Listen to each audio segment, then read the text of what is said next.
자, 안녕하십니까. 하이퍼림입니다. 자, 2020학년도 중고교과정 해외 입시자 3년 특례죠, 그렇죠?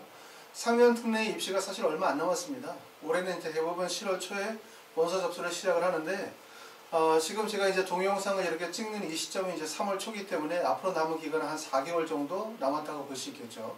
특히 우리가 특례 전형에서 한 48%, 그러니까 서울 경기권에 있는 주요 대학의 비율을 보면 한 48%의 비율이 지필고사를 실시하는 대학들인데, 이 지필고사 준비하기가 상당히 만만치 않죠, 그렇죠?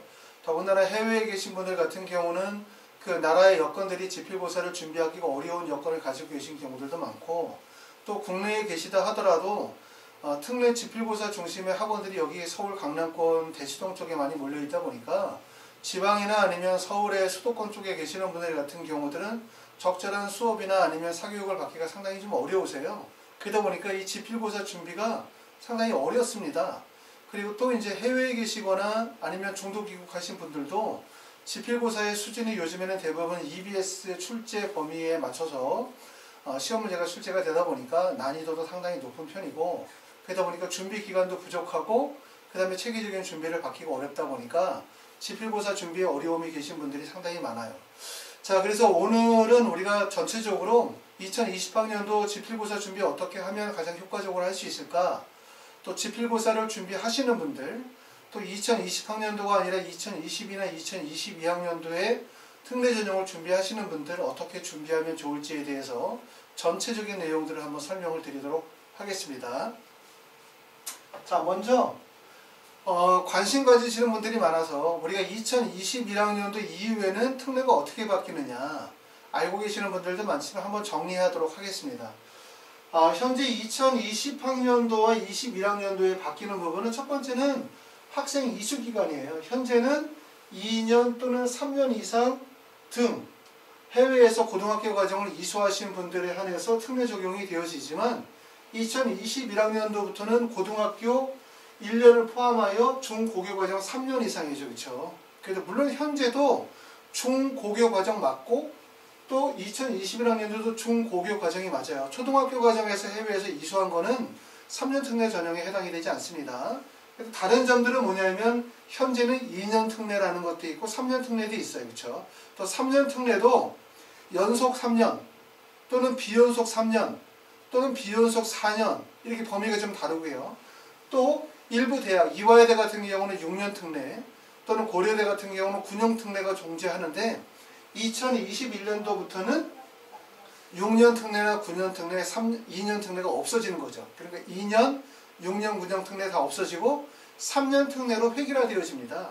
근데 이 부분에서 학부모님들이 궁금해하시는 거는 뭐냐면, 그래 3년 특례는 맞는데 이게 연속 3년 특례만 인정이 되는 거냐, 비연속 4년에 인정이 안 되는 거냐 이렇게 물어보시는 경우들이 있으신 것 같아요. 제 생각으로는 연속 3년 특례는 맞고 비연속 3년은 인정이 안 될 겁니다. 하지만 비연속 4년은 인정이 될 가능성이 높아요.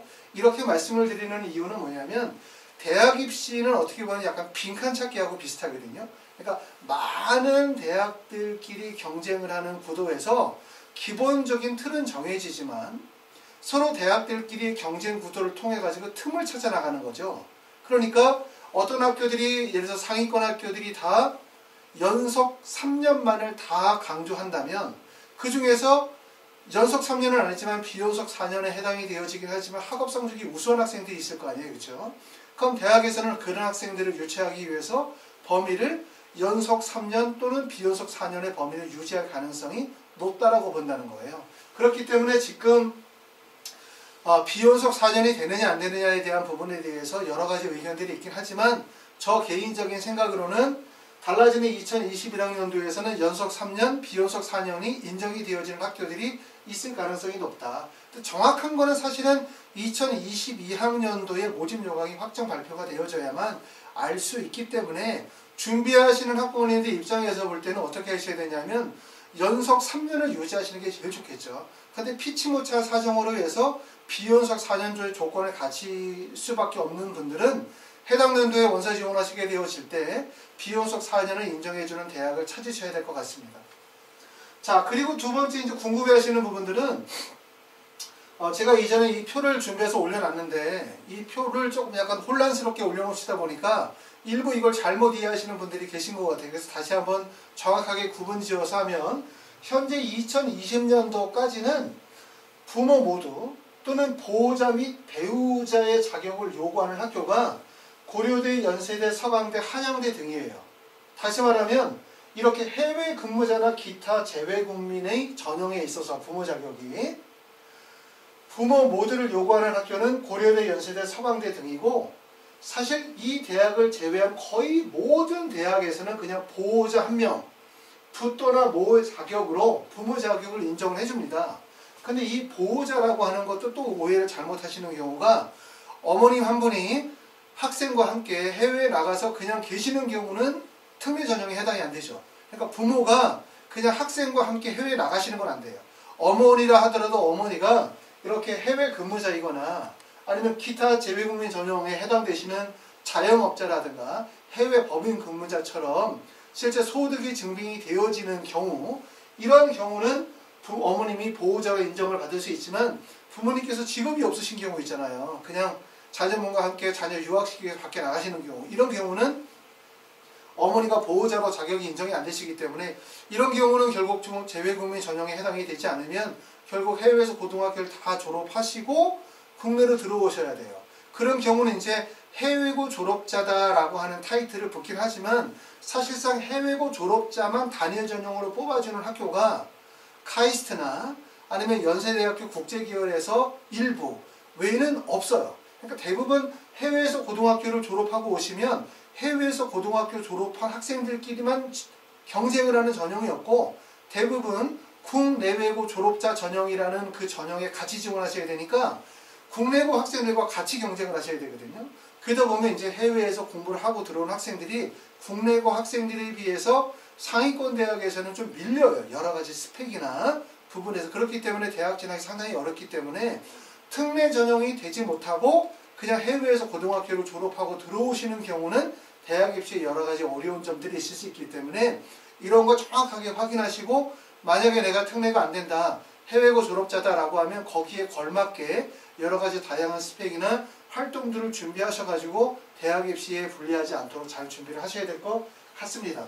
근데 2021년도부터는 어떻게 바뀐다는 얘기냐면 2020년까지는 이렇다는 얘기예요. 부모 모두가 반드시 있어야 되는 학교가 고려대, 연세대, 서강대, 성균관대 정도라면 2021년 이후로는 많이 확대가 돼요. 거의 대부분의 학교들이 부모 모두의 자격을 다 요구한다는 얘기고 일부 학교에 있어서 부모가 아니라 보호자 또는 부나 모 한 명만이 있었을 때 인정이 될 수 있는 학교가 경북대나 동덕여대, 홍익대, 건국대, 아주대, 단국대, 한국외대, 항공대 등이라는 거예요. 물론 요거는 이런 경우에 해외 근무자나 기타 재외국민인 경우에 해당이 된다는 얘기죠. 근데 이것도 해당 연도에 가면 다소 바뀔 수 있어요.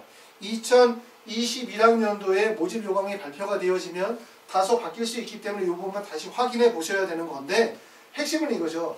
현재는 부모 모두의 자격을 요구하는 학교가 고려대, 연세대, 서강대, 한양대 정도고 대부분의 학교는 보호자 한 명만 자격이 있어도 특례된다. 하지만 2021학년도부터는 거의 대부분의 학교에서 부모, 엄마, 아빠 같이 아이와 함께 해외에 있어야만 인정이 되어진다. 하지만 일부 학교들은 보호자 한 분이 경제적인 활동을 하시는 거죠. 보호자 한 분이 있는 경우에도 인정이 되는 학교들이 있을 수 있다. 이거예요. 하지만 지금 특례를 준비하시는 분들, 해외에 나가려고 하시는 분들 입장에서 볼 때는 어떻게 돼야 돼요? 대부분의 학교가 부모의 자격을 다 요구하는 경우들이 많기 때문에 준비하시는 분들 입장에서는 엄마 아빠가 다 같이 나가셔야죠. 그렇죠? 그래야만 특례 자격이 거의 대부분에 해당이 되는 거고, 그런데 여러 가지 피치 못할 사정으로 인해서 보호자 한 분만 해외에 나가 계시거나 아니면 나갈 예정이신 분들은 원서 지원할 해당 연도에 해당되는 자격 조건을 가지고 있는 학교들을 찾아서 원서 지원하시면 될 것 같고, 물론 보호자 한 분만이 해외 학생에 거주하는 경우들도 지원할 수 있는 대학들이 있을 가능성이 있다. 이렇게 이해하시면 될 것 같아요. 그러니까 현재는 고려대, 연세대, 서강대, 한양대 등 일부 대학만 부모를 요구하지만 2021학년도에는 대부분의 학교가 부모 자격을 요구할 것이다. 하지만 모든 학교들이 부모 자격만에 해당되고 보호자 한 분만 나가면 특례 전형 안 된다. 이건 아니다. 보호자 한 분만의 자격만으로도 특례를 작용하는 대학들이 있는데 문제는 현재는 대부분의 학교들이 보호자 한 분만으로도 해외 근무자나 기타 재외국민 전형들, 자영업자라든가 아니면 해외 법인 근무자들 해당됐지만 2021년부터는 범위가 축소되어진다. 이 점이 핵심이라고 우리가 보시면 될 것 같습니다. 자, 다음으로 3년 특례 전형 유형에 대해서 한번 우리가 살펴보도록 하겠습니다. 물론 이제 지금 여기 전형 유형으로 뽑은 학교들은 서울, 경기권, 그 다음에 이제 지방의 공립대학들을 중심으로 해서 정리를 해봤고요. 첫 번째는 서류 전형을 실시하는 학교들이 대부분의 상위권 학교들이에요. 그래서 연세대학교, 고려대, 그 다음에 서강대, 중앙대, 성균관대 정도가 되어지고 전체 비율에서는 18%지만 상위권 대학이 대부분 다 집중이 되어져 있고 서류 전형의 가장 좋은 전형은 사실은 외국에서 인터내셔널 스쿨을 다니는 경우죠. 아이비 학교라든가 이런 인터내셔널 스쿨을 중도 귀국하지 않고 해외에서 다 졸업했었을 때 여러 가지 지표들이 만들어질 수 있기 때문에 아무래도 이런 서류 전형 같은 경우는 로컬을 다니시거나 아니면 중도 귀국하시는 경우들은 서류 전형이 되게 불리하시고요.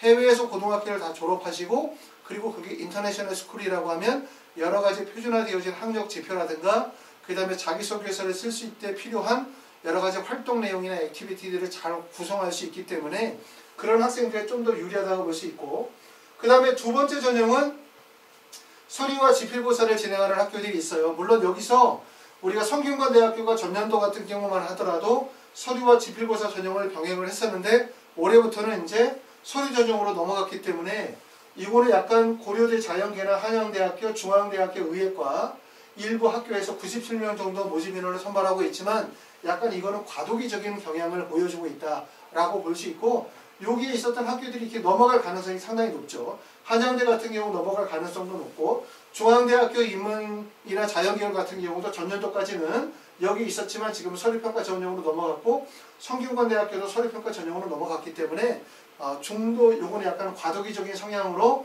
서류평가 전형으로 넘어갈 가능성이 높습니다.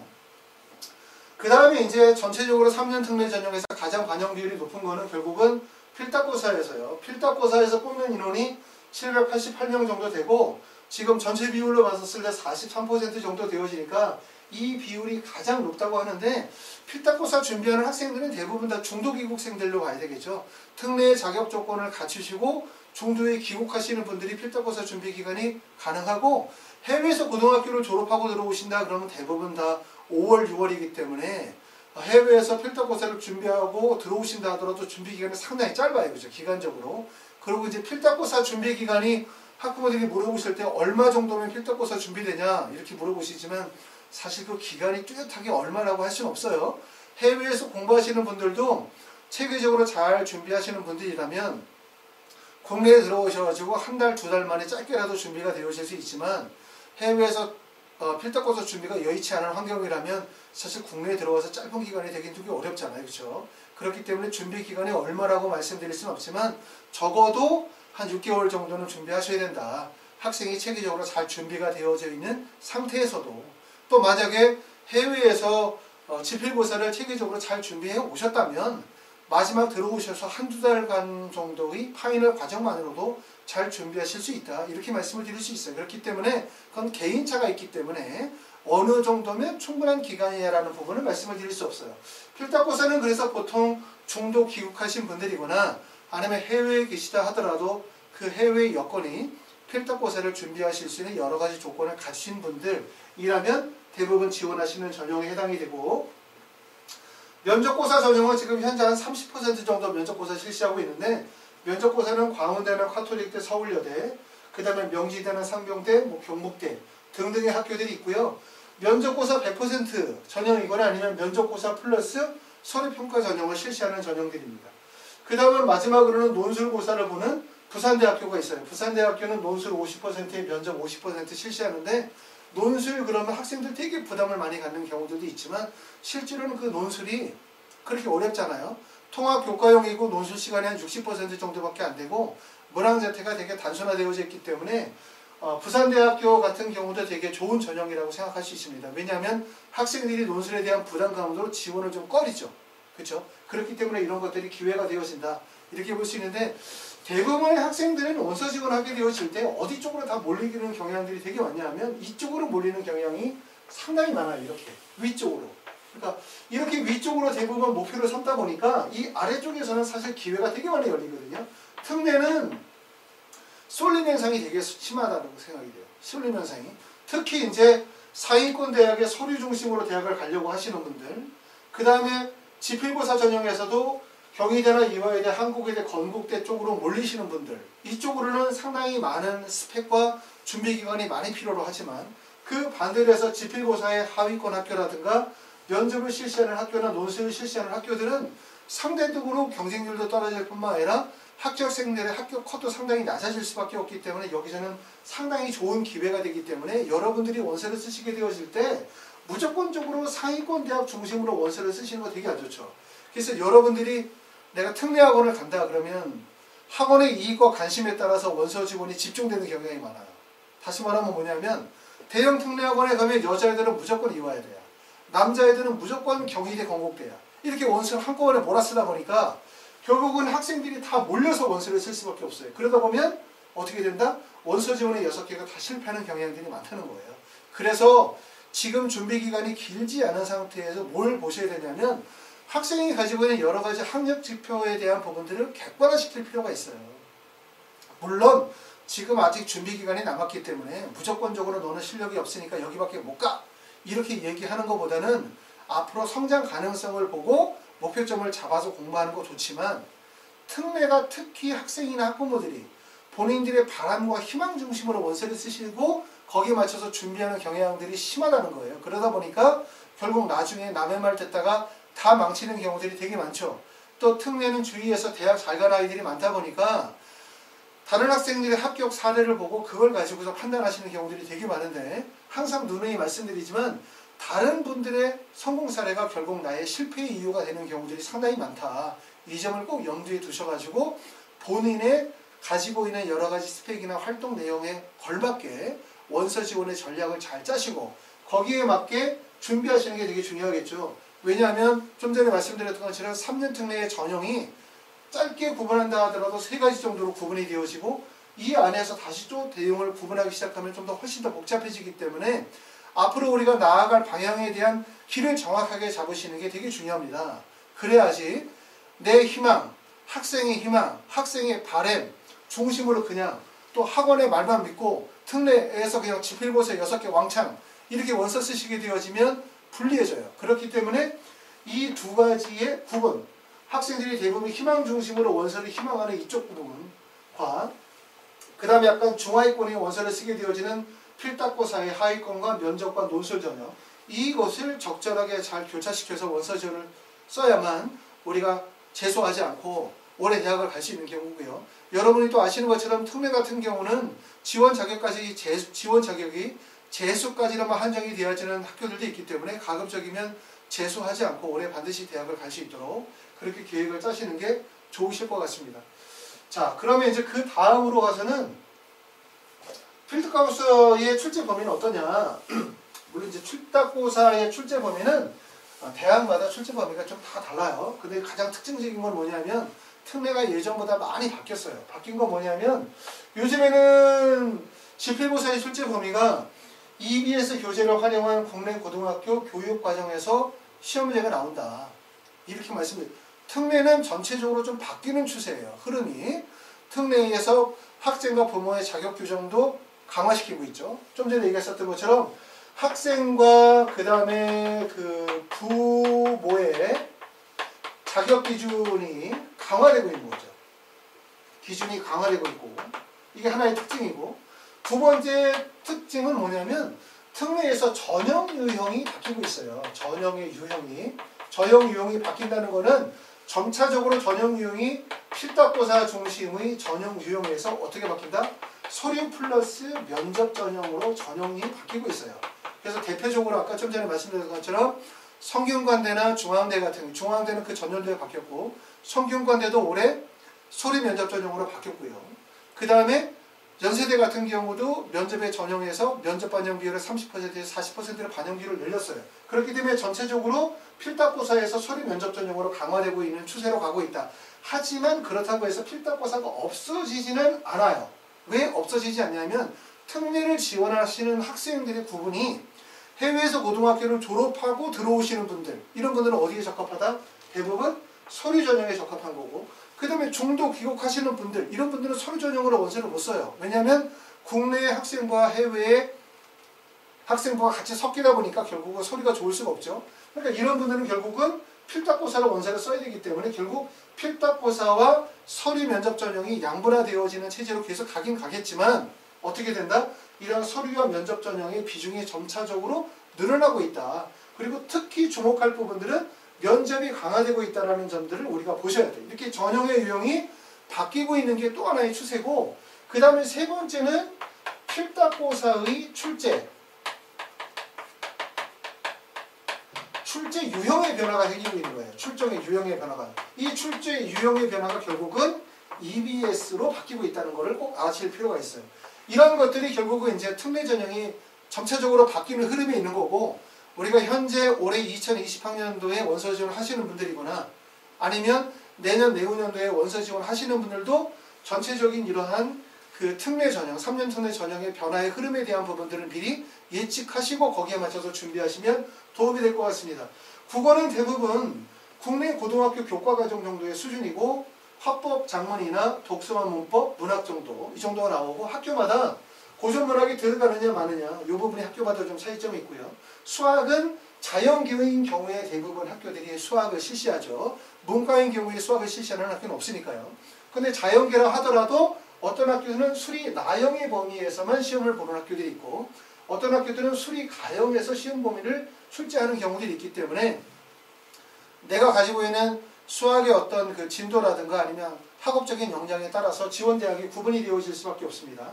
영어는 전체적으로 고등학교 과정에서 시험 범위고, EBS 대부분 시험이 많이 활용이 되어지고 있는데 그것도 학교마다 다르죠. 어떤 학교들은 어휘 쪽에다가 비중을 많이 두는 학교들도 있고, 어떤 학교들은 그라마 쪽에다가 비중을 두는 학교들도 있고, 또 어떤 학교들은 독해 문제에 비중을 많이 두는 학교들도 있기 때문에 학교마다 유형의 차이들은 서로 다 다르다 볼 수 있습니다. 핵심은 바로 뭐냐면 EBS의 교재, 국내 고등학교 정도의 수준에서 시험 문제가 출제가 되기 때문에 특례가 지금 현재 우리가 시험 보는 게 이제 2020학년도니까요. 20학년도. 우리가 이제 삼아야 되는 거는 보통 2018년도, 그 다음에 2019년도에 기출문제를 활용하는 거는 2020학년도에 출제 경향의 유형을 대충 추측할 수 있어요. 그런데 2017, 16년도 이전에 기출문제는 현재 유형과 맞지 않습니다. 유형이 많이 바뀌고 있다는 거예요. 그러니까 특례의 지필고사 유형의 변화가 많이 발생이 되어지고 있기 때문에 2018년도, 19년도에 기출문제를 활용하는 것들은 도움이 되지만 그 전년도에서는 유형이 많이 바뀌었다는 점. 그렇기 때문에 여러분들이 공부하시는 입장에서 볼 때는 EBS 교재를 활용해서 공부하시는 게 도움이 된다. 그래서 EBS 인터넷 강의 같은 것들 있잖아요. 그렇죠? 그런 거 활용하시면 도움이 됩니다. 굳이 우리가 특례 학원에서 진행하는 뭐 동영상 강의를 가지고 그 인강을 이용하실 필요가 없고, 대부분 범위가 정해져 있기 때문에 EBS 강의를 통해 가지고 공부하시면 도움이 될 것 같아요. 해외에 계시는 분들 같은 경우는 그 EBS 인터넷 강의를 활용을 해서 필답고사 준비하시면 도움이 되실 것 같습니다. 자, 다음으로 대학별 전형 방법에 대한 부분들을 정리해 보도록 합시다. 전년도와 크게 달라지지 않은 부분들이 많아요. 근데 이제 전년도하고 좀 달라진 부분들이 있기 때문에 여러분들이 좀 보시면 되고, 제가 대략적으로 설명을 드리고 여러분들은 좀 동영상을 잠깐 멈췄다가 자세하게 보시면 도움이 될 것 같습니다. 달라지는 학교 첫 번째 보면 연세대학교죠. 연세대학교는 전년도에 서류 102단계에서 1단계 70에 면접 30%였는데 여기서 보면 면접이 40%로 면접 비중이 늘었어요. 보통 국내 수시 전형에서도 대부분 2단계에서 면접 비중은 30% 둡니다. 그런데 이렇게 어떤 학교가 면접 비중을 40% 둔다는 거는 면접이 되게 강화됐다는 거예요. 그렇죠? 특례에서 우리가 특히 신경 쓰셔야 되는 거는 면접 비중이 되게 강화되고 있다는 거예요. 면접 비중이. 그리고 면접도 예전에는 면접이라는 게 마치 회사 입사 면접처럼 뭐 어디에서 왔냐, 왜 지원했냐, 고등학교 때 무슨 활동을 했냐, 이런 일반적인 면접만 진행을 하는 것이 아니라 요즘에 국내 대학에서 면접의 유형은 약 4가지 정도로 구분할 수 있어요. 첫 번째는 뭐냐면 제출한 학생부 자기소개서를 기반으로 해서 그 학생에 대한 가치관이나 아니면 지원 학과에 대한 전공 적합성이나 인적성을 평가하는 이런 면접. 그러니까 제출 서류 기반 면접이라고 할 수 있어요. 첫 번째는. 그 다음에 두 번째는 뭐냐면 제시문이 주어지는 거예요. 제시문이 주어지고 난 다음에 그 제시문을 통해서 학생의 의사소통 능력이라든가 아니면 지문에 대한 이해도 정도를 물어보는 면접인데, 대부분 이 주어지는 제시문 자체가 정확하게 답이 있는 것이 아니라 상황 면접이라고 해서 어떤 제시문을 주고 난 다음에 그 제시문에 대해서 학생의 어떤 의견들을 물어보는 거예요. 그렇죠? 그러니까 상황 면접이라고 할 수 있는 거예요. 제시문 주어지는. 그리고 세 번째 주어지는 면접 같은 경우들은 어떤 면접들이냐면 그 면접 자체가 주어지는 제시문 자체가 문제로 출제가 되어지는 거예요. 직접적인 학생이 가지고 있는 학업 능력을 체크한다고 볼 수 있고요. 학업 능력. 그렇기 때문에 서울대나 연세대, 고려대 같은 경우에서 주어지는 면접들은 직접 학업 능력을 물어본 본고사 형태의 면접 문제를 보고, 그러고 난 다음에 그 문제를 교수 앞에서 직접 문제를 푸는 거죠. 그러니까 학생의 인성이나 가치관을 평가하는 것이 아니라 이 학생의 학업적인 능력들을 평가하는 면접이라고 볼 수 있고, 그 다음에 마지막 형태의 문제가 의예과에서 실시하는 MMI 면접 같은 경우죠. 그러니까 여러 개의 방을 두고 이쪽 방에서는 제출서류에 대한 면접을 진행하고, 두 번째 방에서는 학생이 가지고 있는 인성이나 가치관, 그 다음에 세 번째 방에서는 학생이 지원 학과에 대한 전공 적합성, 이렇게 이제 MMI 면접을 실시하는 면접으로 진행을 하고 있기 때문에 지금 현재 면접도 3년 특례 면접도 마지막 형태의 면접, 다시 말하면 제출한 서류를 기반으로 한 학생의 인성이나 가치관, 그 다음에 두 번째는 지원학과의 전공 적합성을 물어보는 면접이 대부분 면접고사에서 실시하는 유형이고, 그 다음에 연세대학교 같은 학교에서 실시하는 면접은 제시문이 주어지는 거예요. 그렇죠? 제시문이 주어지고 난 다음에 그 제시문을 가지고서 학생이 면접관 앞에서 직접 구술하면서 학생의 학업 능력이나 인성이나 가치관을 같이 평가하는 면접이기 때문에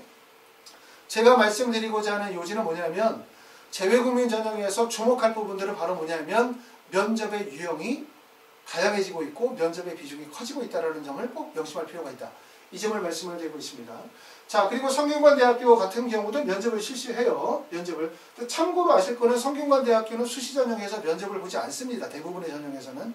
성균관대학교에서 진행하는 수시 전형에서는 글로벌 인재 전형 같은 경우, 이러한 전형에서는 그냥 서류 100% 전형에서 실시하고 면접을 실시하는 학교 전형은 의예과라든가 아니면 사범대학 같은 경우에서만 면접을 실시하고 있기 때문에 성균관대학교가 재외국민 전형에서 면접을 실시한다라고 하는 건 좀 특이한 경우예요. 그러니까 특이한 경우라고 볼 수 있어요. 그렇기 때문에 이제 재외국민 전형에서 서류평가를 실시하는 학교들이 면접을 점차적으로 늘려나갈 비중이 되게 높다.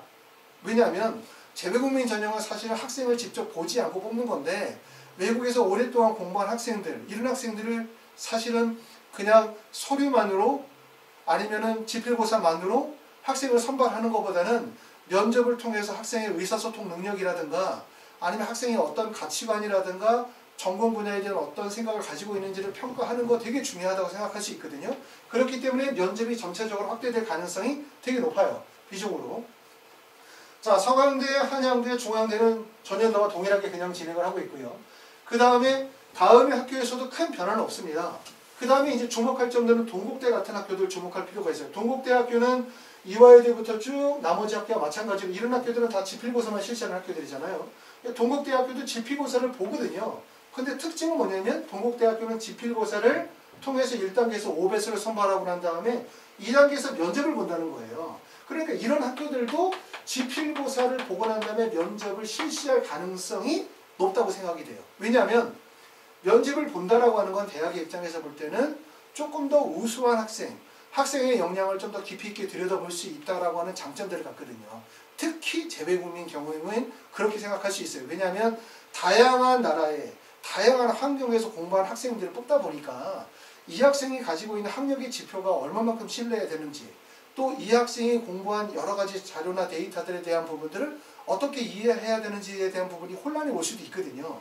그렇기 때문에 이렇게 면접을 실시할 대학들이 점차적으로 늘어날 가능성이 있어요. 근데 물론 이제 재외국민 전형이 7월 달에 대부분 7월과 8월에 진행이 되고 9월에 바로 수시 전형이 실시가 되어지다 보니까 대학의 입장에서 볼 때는 면접까지 실시하게 되어지면 되게 과부하가 걸리죠. 그렇죠?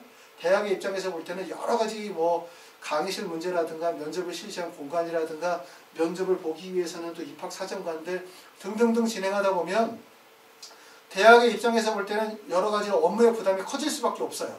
그런데 이제 재외국민 전형에 좀 더 비중을 두고 재외국민 전형을 통해서 학생들을 좀 더 우수한 학생들을 선발하겠다라는 생각을 가지면 틀림없이 면접 실시할 가능성이 상당히 높기 때문에 우리가 앞으로 지금 2021학년, 22학년도에 대학에 들어가는 학생들 입장에서 생각하면 결국 이러한 면접에 대한 비중이 커질 것이라고 하는 것을 미리 생각하실 필요가 있습니다. 면접 준비하는 방법은 뭐가 있냐 이렇게 물어보면 뭐 제일 중요한 건 그거죠. 여러분들이 지금 현재 학교를 다니실 때 학교 활동을 좀 더 적극적으로 하시는 게 좀 더 도움이 되시겠죠. 그렇죠? 그래야만 우리가 면접 시 여러 가지 질문에 대한 답변할 수 있고 자신감을 가질 수 있을 테니까. 그리고 나중에 이제 면접은 또 1차 합격하고 나면 면접이 진행이 되기 때문에 그때 가서 면접을 좀 준비하시면 도움이 될 수 있을 것 같고요. 자, 그 다음에 여기서 이제 주목할 점들은 바로 뭐냐면 광운대나 숙명여대, 그 다음에 동국대 같은 데 보면 1단계 배수가 5배수예요. 이렇게 5배수. 그렇죠? 배수가 상당히 크죠. 보통 일반적으로는 3배수 정도를 선발하는 게 대부분인데 5배수를 선발한다. 이유는 우리가 배수를 두고 선발하는 이유들 중에 가장 큰 이유는 이렇게 3배수 이렇게 둔다. 3배수를 뽑는 이유 중에 하나는 뭐냐면 결국은 이게 다른 학생들이 여기에 동국대나 아니면 숙명여대에 합격한 학생들이 다른 대학에 중복 합격을 하면서 결국은 이동을 할 가능성이 있기 때문에 그런 거예요. 이동 가능성.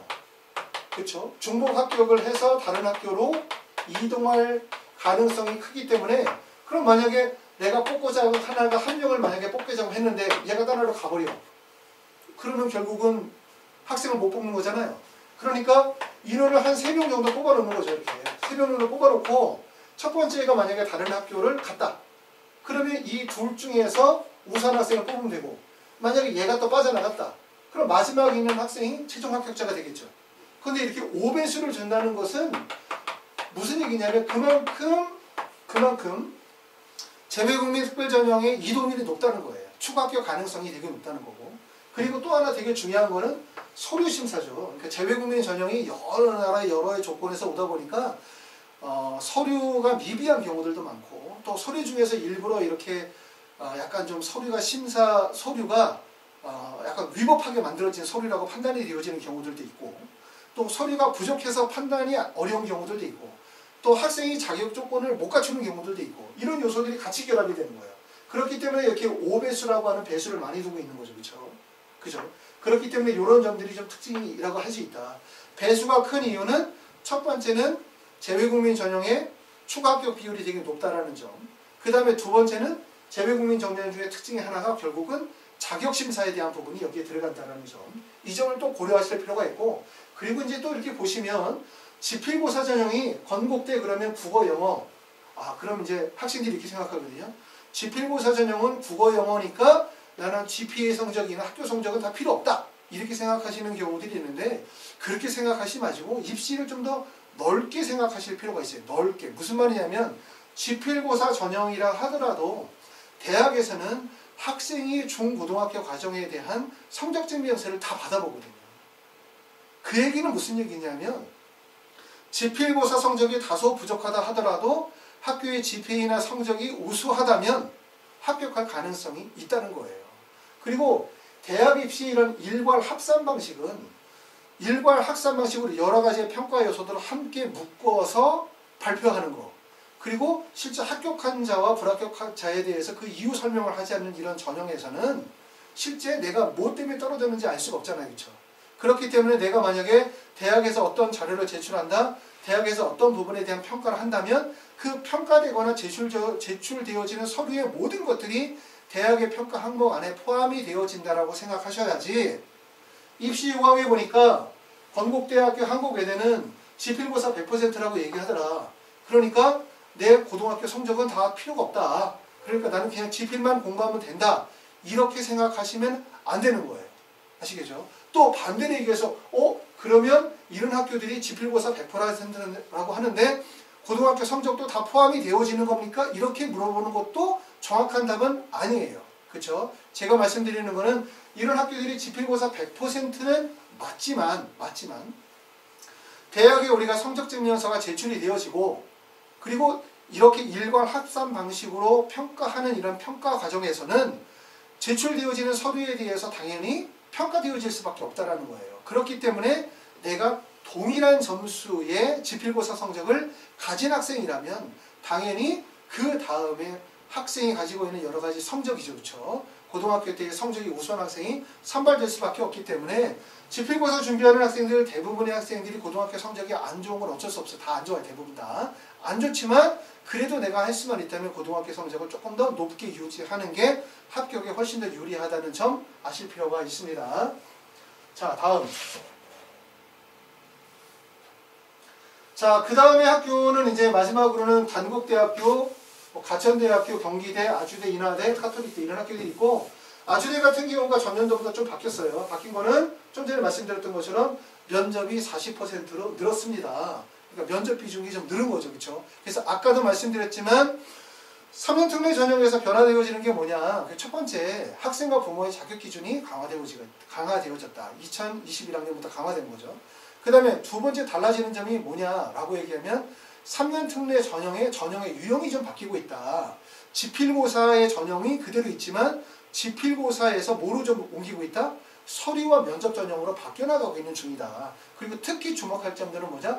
면접의 비중이 강화되어지고 있다. 이 점을 알아주실 필요가 있고 지필고사와 서류 전형이 양분화되어지고 있는 건 계속할 가능성이 높아요. 왜냐하면 특례 진행하시는 분들이 100% 해외에서 고등학교 졸업하고 들어오시는 경우만 있는 게 아니라 중도 귀국하시는 분들, 그 다음에 졸업하고 들어오시는 분들 이렇게 지원하시는 시기가 달라지기 때문에 결국은 필답고사와 서류 전형은 같이 갈 수밖에 없지만 점차적으로 필답고사보다 서류의 비중이 커지고 있고 그리고 면접을 실시하는 학교들이 늘어나는데 면접은 서류 전형에서만 면접을 실시하고 있는 게 아니라 필답고사 전형에서도 면접이 실시하는 학교들이 늘어날 가능성이 높기 때문에 주목하실 필요가 있다는 점이고 그 다음에 세 번째 아까 말씀드렸었던 거는 필답고사의 출제 범위에 대한 부분이에요. 필답고사의 출제 범위가 예전에는 그냥 대학들이 막 중구난방으로 했는데 요즘에는 기본적으로 고등학교 교과과정 그 다음에 EBS 연계예요. 그렇죠?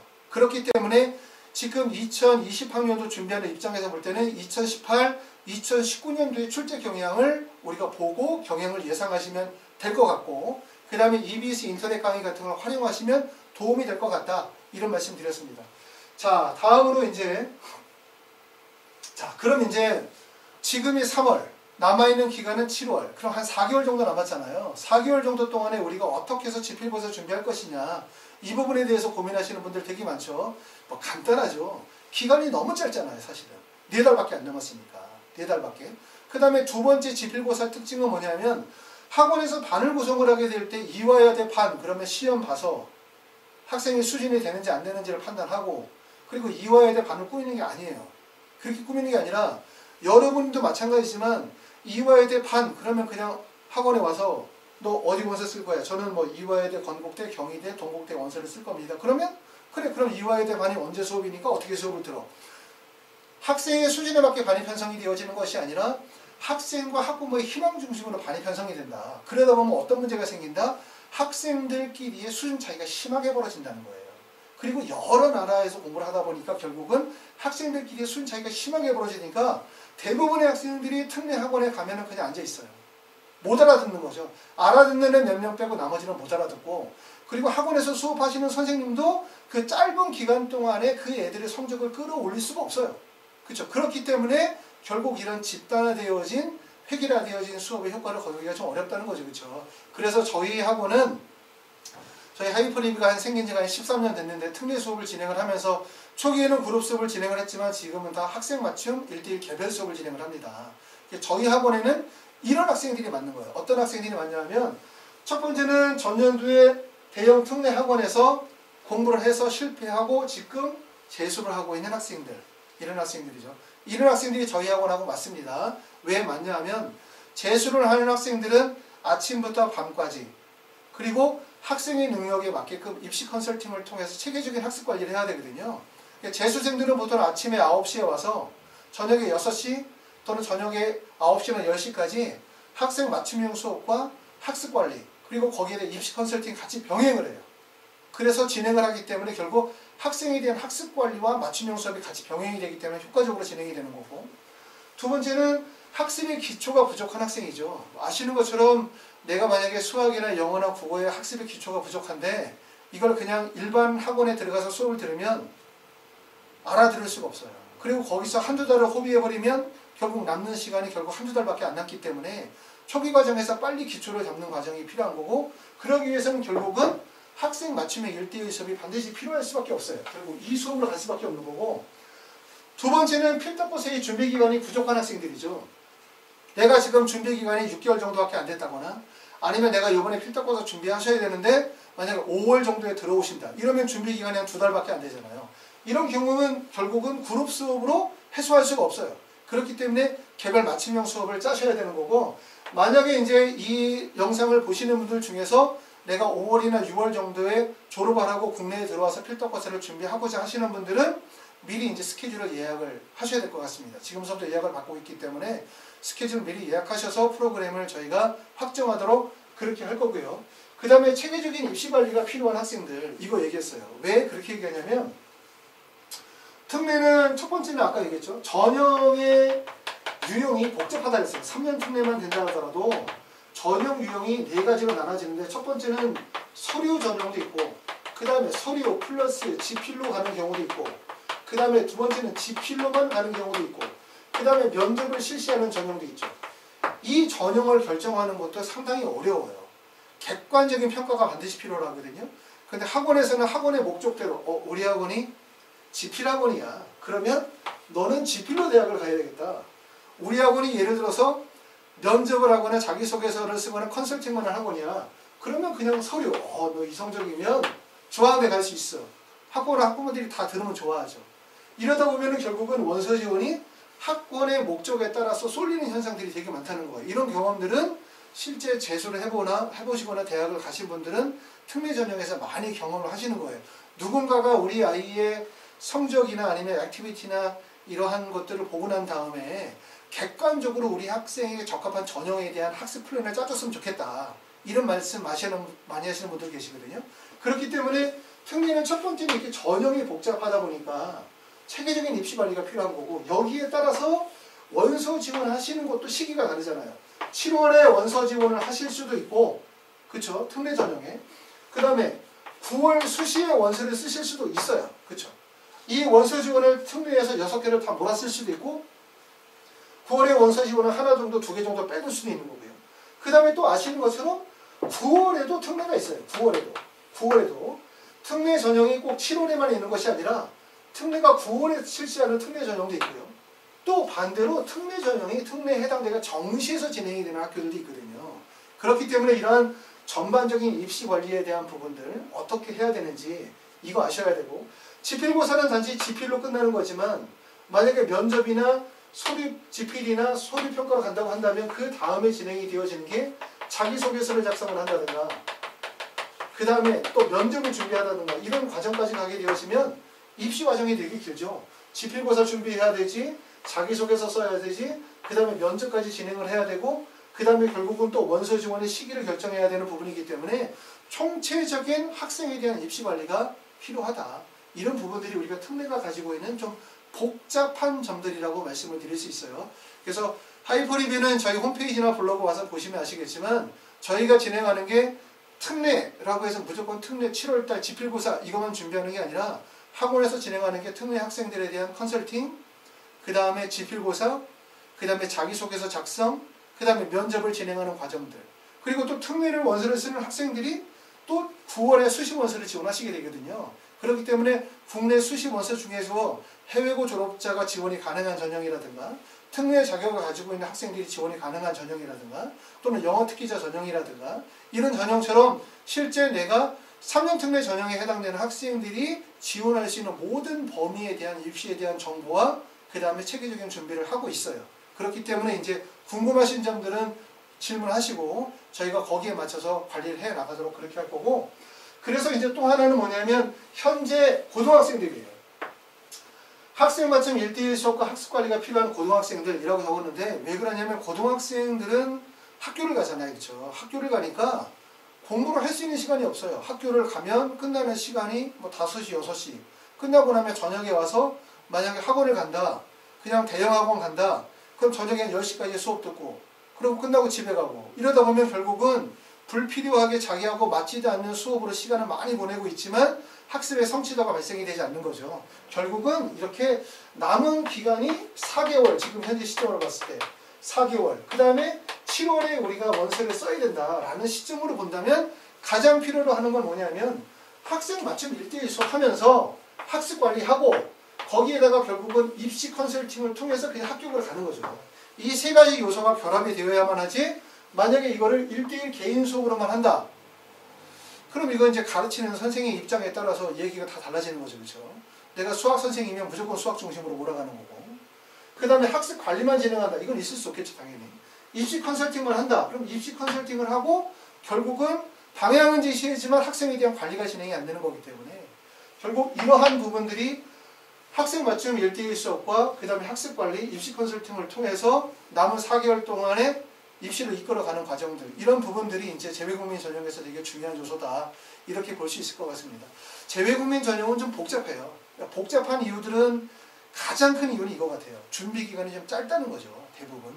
해외에서 막 들어오셔서 준비를 하셔야 되는 경우들이거나 해외에서 들어와서 준비한다 하더라도 준비 기간이 되게 짧고, 그리고 또 어떻게 원서를 쓰는 게 맞는 건지, 또 주위 분들 얘기 들으면은 잘 되신 분들은 뭐 이렇게 좋은 대학 가신 분들 계시니까 우리 아이의 수준은 어느 정도에서 방향을 잡고 어떻게 준비해야 되는지 잘 모르기 때문에 결국은 재외국민 전형에서 핵심은 뭐냐면 우리 학생의 수준에 맞는 학습과, 그리고 학생이 남은 기간 동안에 최대한의 공부를 통해서 학습의 성취도를 낼 수 있는 관리 프로그램, 그리고 이러한 재외국민 전형의 변수들이 워낙 많기 때문에 입시 컨설팅을 통해서 합격으로 이끌어가는 과정들, 이런 부분들이 가장 중요하다고 생각이 되어집니다. 자, 궁금하신 점들이 있으시면 학원으로 전화 주시면 저희가 상담드리도록 하겠습니다. 감사합니다.